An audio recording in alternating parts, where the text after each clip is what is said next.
Hello, my name is Debbie Hindus, and I'm going to talk to you today about marketing without in-person events. Now, I'm not going to take too much time because you have a lot to do, but I want you to understand that the current situation, although odd, definitely has its benefits for startups, and it is possible to create authentic relationships even though you can't meet in person. And I'm going to give you a number of ways to really take advantage of this interregnum in normal business activities. Now, we all know the old world is gone for good.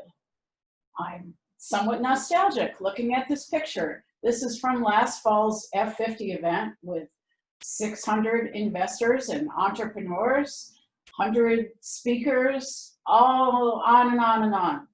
That's over. However, there are lots of events online and more every day. There are pitch events like this one, accelerators like the one that F50 is planning to put on this fall, and many mentors and investors have open office hours. Yes, investors are online, and in fact, they don't get to go to in-person events either, so they're more open than normal to cold contacts. So it's not actually such a bad time. Now, dealing with customers is a little trickier, particularly if you're not offering them something that they need right now. However, there's a lot that you can do to set the ground so that when you get back into more normal business, you'll really be able to take off like a rocket. And there really are some advantages here. For one thing, it's much more of a level playing field. It's low or no cost to participate. The only geographical constraint can be time zones, 14 hours difference to China. And there are much lower hurdles to becoming a speaker, engaging, and overall just getting more of a presence online. And yes, I did say that you could form authentic relationships online. And the key to this is to be authentic and be a human being. Everybody wants to know that you're doing okay, or how are the most recent events, whatever they are, affecting you or your area. And of course, be your best self. If you're on a meeting, dress like a casual day, but a nice day. Not t-shirts, don't be a schlub, and emote. Use your hands.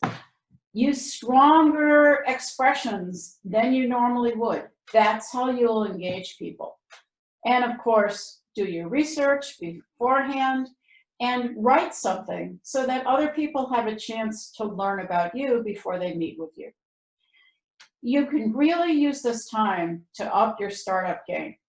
Now, why do I have a picture of the book Eat That Frog here? Well, because this is a great time to do the things that you've been avoiding because you had meetings to go to, okay? That excuse is over. Work on your storyline. And Keith Tier, who's part of the F50 community, has great materials on that. Work on your website. Get those bios all set. Make short videos. Start a YouTube channel. Update your LinkedIn profile for you, everybody in your company, and your company itself.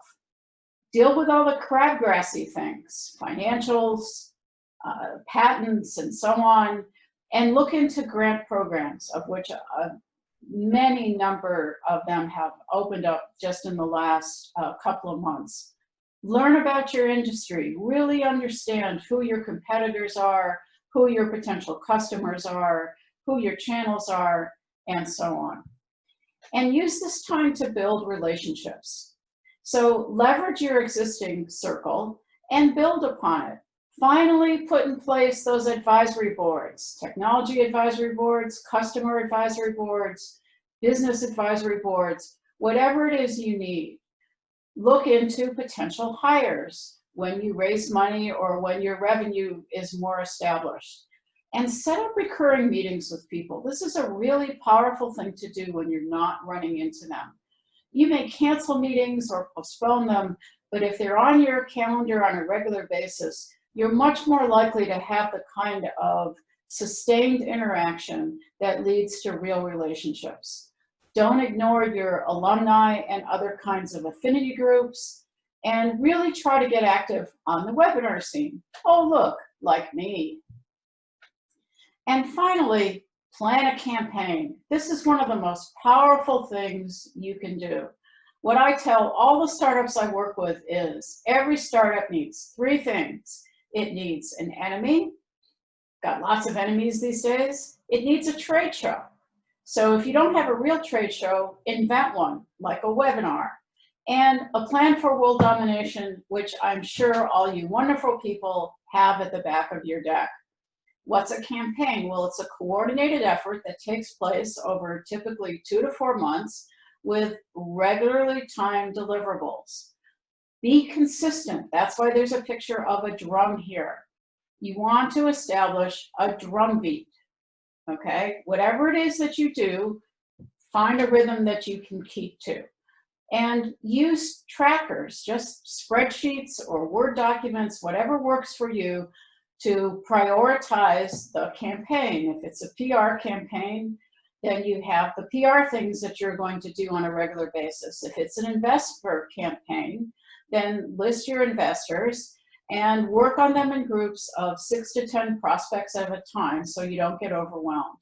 And finally, measure your results. There's a wide range of pretty powerful analytics that are available to you at no cost. If you don't already know how to use them, this is a great time to learn. So in sum, use this unusual time to your advantage. Do the things that you've been putting off, but that you know will benefit your company in the long run. Build your relationships and start a campaign. And let me know how it goes. Thank you very much.